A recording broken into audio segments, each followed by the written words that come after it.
This is the story of an ambitious and groundbreaking leader who saw a need and created a solution, building a global firm from the ground up. It's the story about a career dedicated to bridging distances and connecting people with opportunities across continents. Today we're talking with that very person, Jim Gettys, the founder of International Staffing Consultants, and one of my dad's best friends. Welcome, Jim Gettys, to the show. Thank you very much. Nice to see you. Good morning. So, what was your upbringing like? And did you have any early life experiences or family values that influenced your passion for global work and connecting people across different cultures? Oh, I hadn't thought about that. Well, I think I was raised in Fresno, California, in a farm community. And my biggest desire growing up was to get out of that kind of a world and see the world. And so from a very young age, I had an interest in uh, geology and geometry and seeing the world and uh, getting out of a small town environment. So I think that's kind of where I started. But um, then I graduated from college and got involved with the human resources community. I had the first actual bachelor's degree from Fresno State in human resources and labor relations. So that was in the early 70s. And then went to work, left Fresno and went to work for a big international company, Bechtel, which was an engineering construction company. And then another one, Parsons, later on. And that's where I met your father. And together we started a business of our own, which is this one here, International Staffing Consultants. And so I met your father in the mid 70s. And he was just getting out of the Marine Corps as a lawyer, a judge advocate corps in the Marines. And I was the HR manager for this big international engineering company. And we were doing a lot of work overseas, bringing people in from overseas locations and sending them to places like Saudi Arabia and all over the world.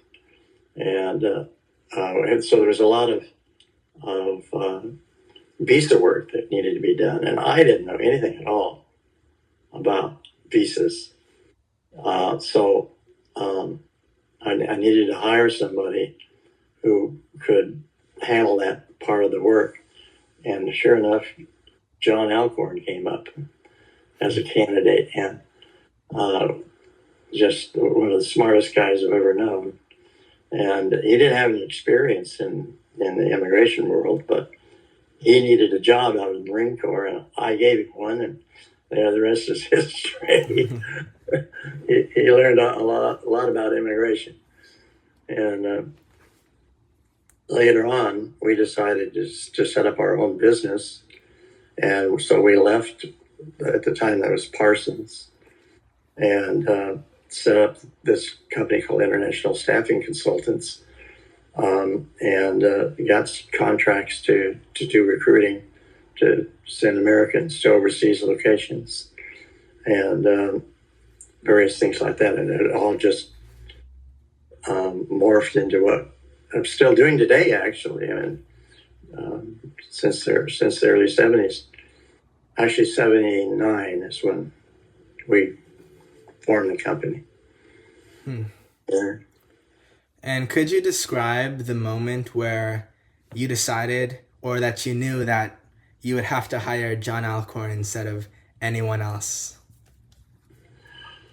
Oh, as soon as I met him, I brought him out from, I think he was living in Sacramento area or something, Northern California.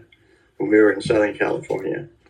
And I had a phone call and invited him up for an interview, and he came out and stayed a couple of days. And we just clicked. So I knew he was a bright guy, and he'd catch on to the immigration stuff that we had to do easily. And he did. Within a matter of weeks, he was fully functional in that area. So, Yeah. And you also said that you used to work for Parsons. Is that correct? yeah, yeah, that's right. Why didn't you just continue working for them? Well, let's see. Because we wanted to be off on our own. We wanted to make more money. We worked together. There was another guy, Bill Harriman. There was three of us working together. Bill had contacts in the medical business, and with Huntington Memorial Hospital in Pasadena, which is where Parsons is located. And we started the business by recruiting nurses out of the UK. And John handled the immigration work, and I set Bill and handled the contact with the hospital. And I had set up a joint venture with the British Nursing Association. And we recruited nurses, and that's how we got started. As a matter of fact, the company originally was called Immigration Services Corporation. And then when we started getting into other kinds of things, engineers and construction people, and others, we changed the name to International Staffing Consultants and incorporated in 1979. So it goes back that far. Yeah. And why did you start with, I believe you said, the British nurses? Why did you start with them? Because we had the contacts. We could get work right away. So we knew we could make some money right away. So we had a contract with the Memorial Hospital here in Pasadena. And I knew some people from other work I'd been doing in the UK. And one thing led to another, and we set up this joint venture with the British Nursing Association, and we're bringing them in on H-2 visas. And John did all that visa work, and I don't know, we maybe 100 nurses over time, and that gave us money to go off and do some other things. So. And how did you feel during this time of the early business? Were you scared? Or how did you feel? Nervous, I guess. Yeah, I'm not. Yeah, you don't. We were pretty confident. We thought we were pretty smart guys. We could handle any obstacles. And John, your father was absolutely one of the brightest guys I'd ever met. So I had lots of confidence that I had surrounded myself with somebody who was smarter than me. And that gave me a lot of confidence, I think. So I don't know. In fact, would I have started a business without him? I don't think I would have. I think it was real important that I had a partner to share things with, off with, and that sort of thing. We had, as I said, we had another guy too, Bill Harriman, who was in the hospital business. He was originally the hospital administrator for Huntington Memorial.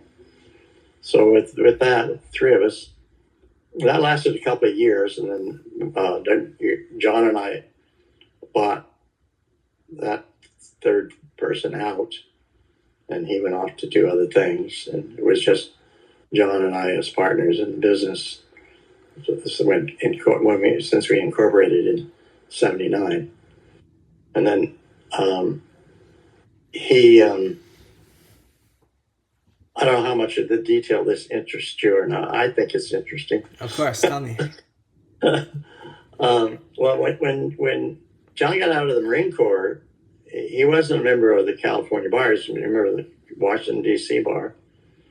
And so he studied for the bar and passed it. In fact, as I recall, he was the third highest score that year that he passed the bar of hundreds and hundreds of people that took the bar exam that year.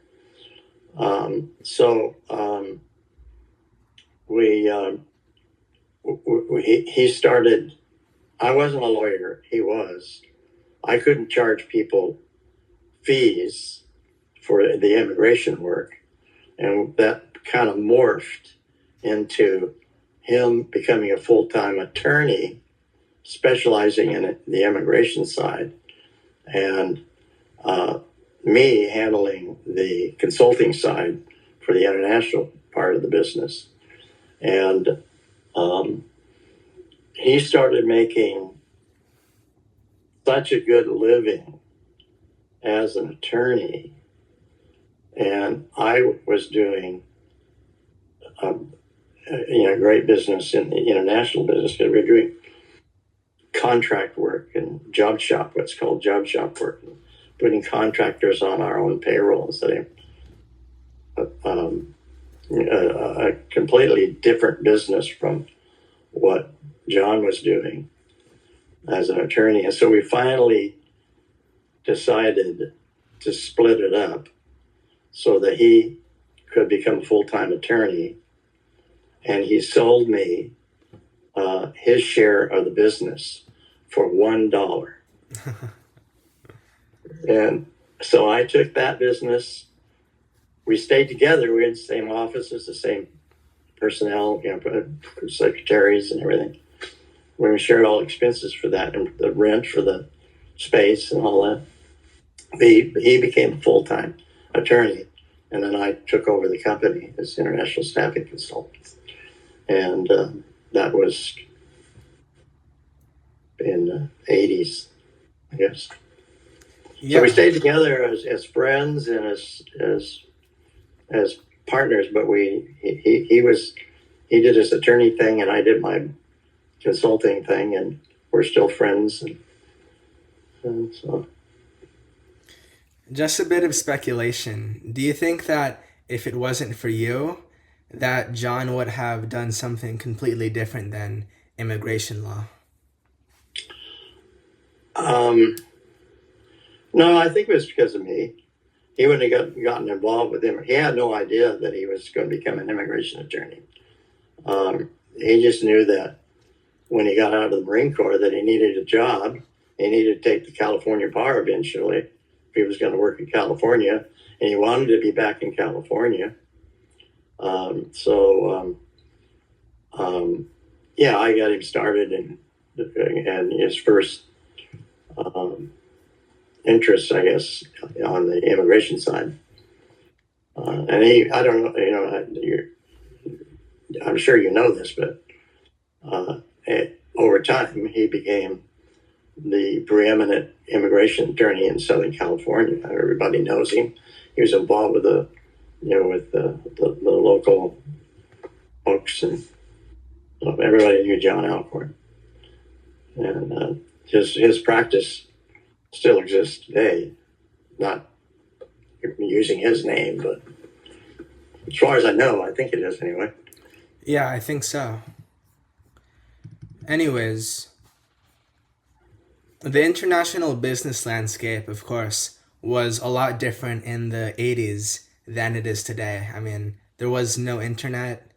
I don't think you used any personal computers, did you? We did, yeah. We got an IBM computer for, I remember that one, but yeah. I bought it and John learned how to use it. And we got an internet connection, and we started um, using the computer to do telexes and things like that. And one thing led to another, and over time we became computer literate. Your father was the one that learned how to integrate the computer into the business. So he's a pretty smart guy. And how do you think that this new technology impacted your business? Would it have been a lot different without technologies like the computer or the internet? Absolutely not. No, the first thing, one of the first things we did was start a website that was, really helpful. Um, yeah. I mean, even today, um, that is my business, is working on the internet, and, interviews with people, and that sort of thing. So Yeah. And after a few years of owning the business, of course, it began to expand, didn't it? yes, all right. How did you manage to hire new people and still maintain the same company culture that you started out to begin with? Well, that's a good question. Um, I think being successful and profitable was important to anybody we would hire. They wanted to know that their jobs would be there. The kind of things that we're involved with were interesting and probably not available to anybody in the recruiting business. Um, we were working with companies like Aramco and big oil companies and big engineering construction companies like Parsons and Bechtel, who we had come from, and recruiting people for jobs in Europe and for jobs in the Middle East. And it was just, we put us in touch with them. And in order to do any of this, by the way, we had to develop a network and that's one of the things that the computer revolutionized our business, how it revolutionized the business. So we could network with so many people. Like when we first started out, first thing we learned was when we were recruiting nurses was to partner with another name, British Nursing Association, and their organization, and use their recruiters to recruit the nurses that we needed. Eventually, we developed networks of other companies that were in similar businesses but could provide us with volumes of people, where we can just three of us be the sole recruiters. And so we eventually, at one point we had about a dozen offices, maybe 20, 30 recruiters. Main office was always in Irvine and Newport Beach. Well, we started in Pasadena, but after a year, then we moved to Newport Beach. So I don't know. Did I answer that question? No, it's fine. But I have. Oh, how did I hire people? Well, yeah. Yeah. I hired people because we had work for them, and we could pay commissions and salaries, and they can make good living and do interesting work. So as long as you have interesting work, you can entice people to go to work for you. And we were nice people too. Yeah. Could you explain in a bit more detail how the recruiting process works? Like, do you know everybody you recruit on a personal level? Not at all. Don't know anybody. We do still do a lot of advertising. We do a lot. We place a lot of openings on our website. We market our website. We I say we because I've semi-retired a few years ago, and so there's still have people that I'm involved with in the recruiting process and that. I've also joined several networks. It's like the multiple listing service in the real estate business. There are associations like Top Echelon and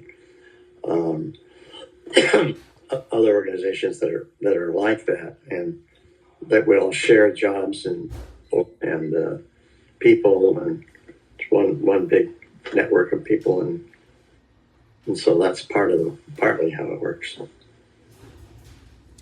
Right. And why do most companies you work with need international employees rather than just, I don't know, national employees? Well, I'm not so sure that's true right now. Since the change in the federal government, it's harder and harder to do that work. I grew up as a globalist, believing that the world, America, was better off taking the brightest and smartest people, bringing them into the U.S. And so did all the other major companies. Anybody that the Metas and those companies, they needed the smartest and brightest of the world, and that was a business to recruit those people and bring them in. And now it's getting harder and harder to do that, and it's harder and harder for those companies to justify in this current environment.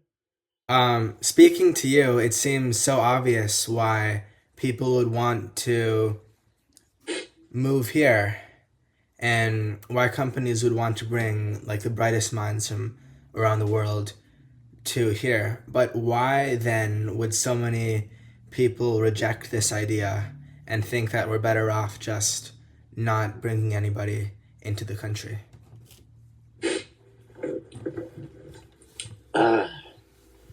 A very narrow view of the world, and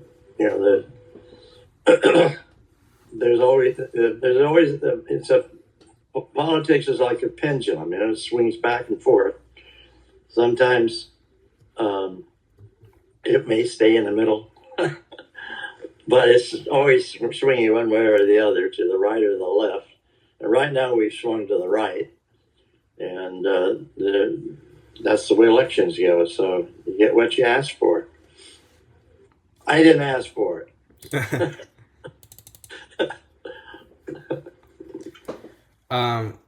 What's one lesson that you've learned in all your years of international staffing work? It can be either personal or professional. I think the most important thing I learned in being in business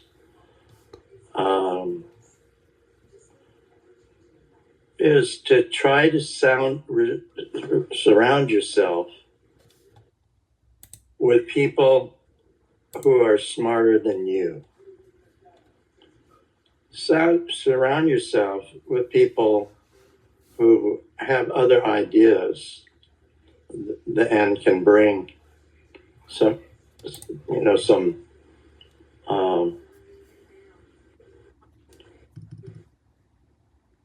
I'm not sure what I'm trying to say.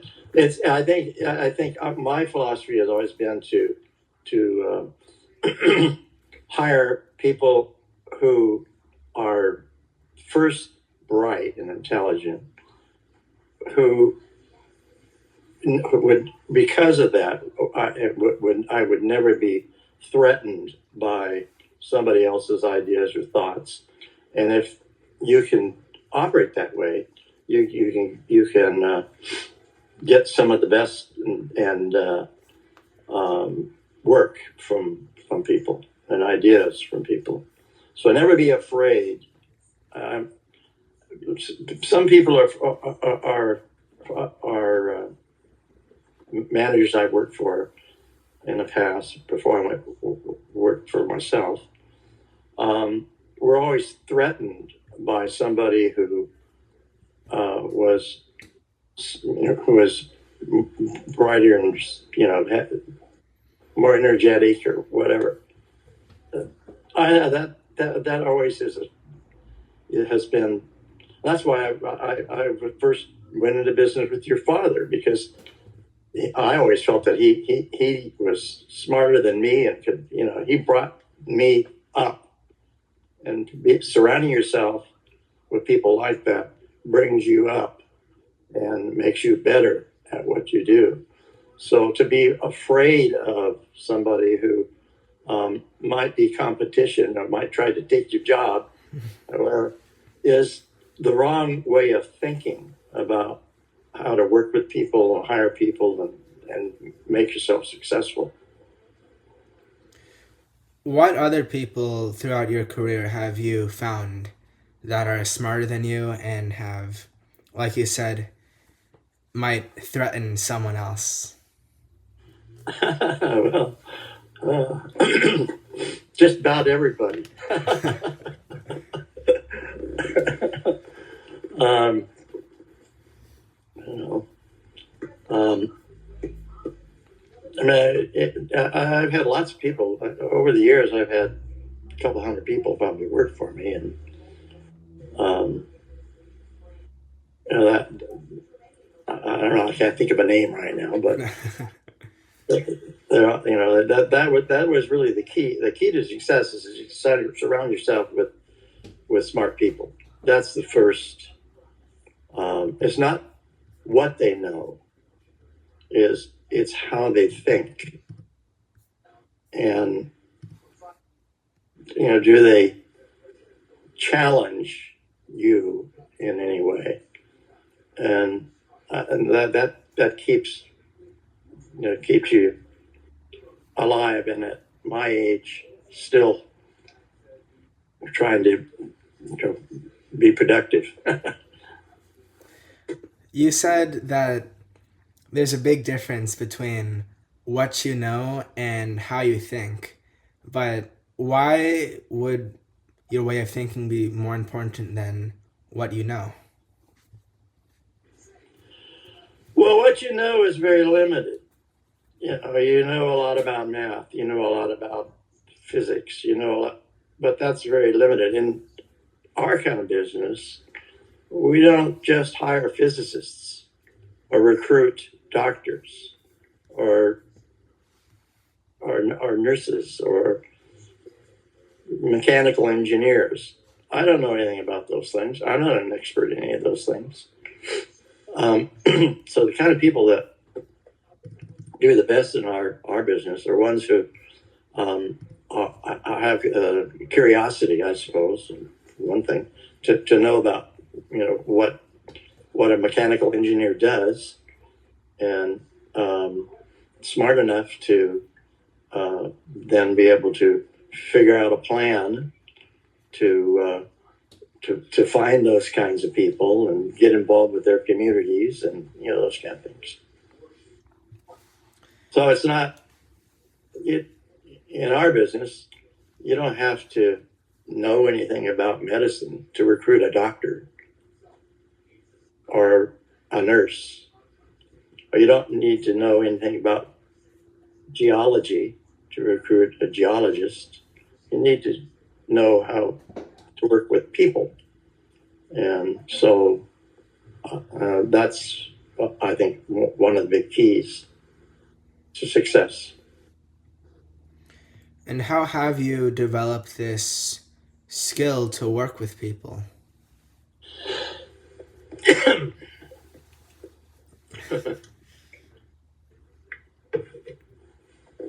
Just time, I suppose.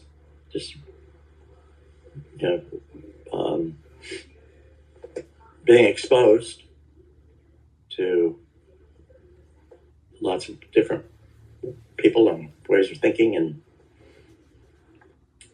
I think traveling helped me a lot too. It gave me a different view of the world. I've been to probably over my life 35, 40 different countries. No, more than that, but maybe 100 countries. So just being exposed to the rest of the world is helpful.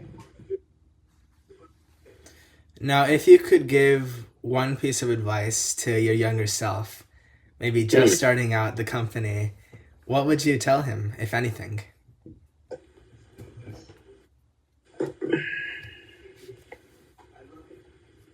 Don't give up. There'll be hard times. There'll be good times. You get through them. That pendulum keeps moving back and forth in life. And I'm very happy with the way things turned out. I could have, in some time in the past, gotten frustrated and tried to do something else, but I liked what I was doing and stuck with it. And so does that answer? Yeah, and if you don't mind, could you describe a moment when you were just on the verge of giving up or starting something new, like you were just saying?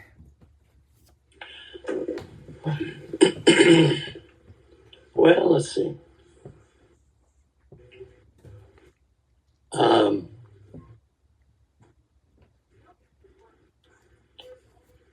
Well, yeah, the first one was when your father decided to become a full-time lawyer, and I was panicked actually to run the business on my own and have him not be part of it every day. But that lasted 24 hours maybe. And then, but we stayed together, so that was helpful. We didn't have, I mean, we were in the same office. Nothing changed physically. It's just that he was making more money than me.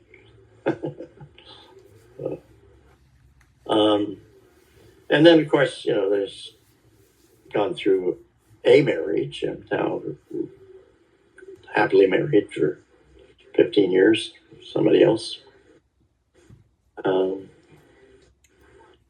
But okay, I'm sure there were others, but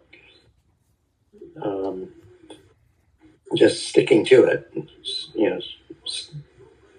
keeping things the same as you can. Right. And during these hard times, I know it's fine if you can't think of any more on the spot, but do you remember if there was anything that motivated you to keep moving forward and not just give up, or some idea that you clung on to?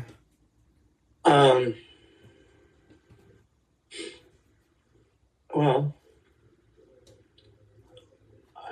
I liked what I was doing. I got up every day and went to work looking forward to the day. I think that's a tragedy for anybody who works who can't do that. So yeah, I mean, sometimes you lose a contract or get sued. I mean, if anybody's in business over time is going to have a lot suit or two. But dramatic things like that could happen, and you get through them. You will. The key is find something that you love doing, and um, there's good and bad that'll happen, but as long as you can get up in the morning and want to be there, then I think that's really the trick, the key. Okay. And I'm 81 years old now, and I still get up every morning and turn that computer on and see what's exciting, what's going to be exciting to hear about or hear from, or to hear from somebody that is interested in a job in Abu Dhabi or something. It's exciting. It's what I do. So I haven't fully retired, and I probably won't. I'll probably just work until I drop. Yeah, that's great. Um, I think that's a mistake too. People who are in business, if they retire and then they try to do something completely different, that's stressful. That having some routine in your life is important, and to be around people that you know and trust. I still have friends that I see um, from 30 years ago. We still get together as guys. We have guys groups. We get together. You've seen some, and you know some of them. And I think we're maintaining relationships with people for long periods of time is a healthy thing for anyone who is getting older like me. yeah. One more question for you. All right, I'm ready What for it. what I don't know if I'm ready advice? for it, but okay, go Yeah, for it. okay. What advice would you give to a young professional today who's looking to build a career that has a global impact like yours? It doesn't have to be staffing, but just like a something that has a global impact. Well, what I did when I was your age, well, maybe a little older than you, was I made a conscious decision that I wanted to see the world. I didn't know how I was going to do that, but I knew that I wanted to work somewhere when I got out of school that was an international oriented kind of company, because I wanted to be able to travel and get out of farm country. So I think that if you want to get involved with the international business, first thing to look for is an international company, and focus on going to work for companies that have overseas offices and people, and no matter what you do, whether you're an accountant or you're a human resource person or an engineer, if you want to see the world, the easiest way to do that is to go to work for somebody that's working in the world. So I suppose that would be my advice. Focus on the overall thing that you want to do. If what your goal in life is to work internationally, then go to work for an international company. Something will come up. Something will materialize to maintain that goal, because you're working in an environment that is what you want to work in. Well, this has been a wonderful conversation. Before we close, is there anything you want to leave the audience with? Sign up for John or Lincoln's podcast. That's great. Well, we'll I will. close. Yep. I'm going to be watching it. Thank you. Thank you. Thanks for giving me the opportunity to do it. Yeah, thank you so much for wanting to do it. It's Oh, been you're great welcome. having you. All right. Well, we'll close here. All right. Bye-bye. Bye. Again, thank you so much, Jim Gettys, for joining me on this episode. I certainly learned a lot, not just about you, but also about my father. And I thank you, the audience, for listening. I hope you enjoyed the conversation as much as I did. Until next time, see ya.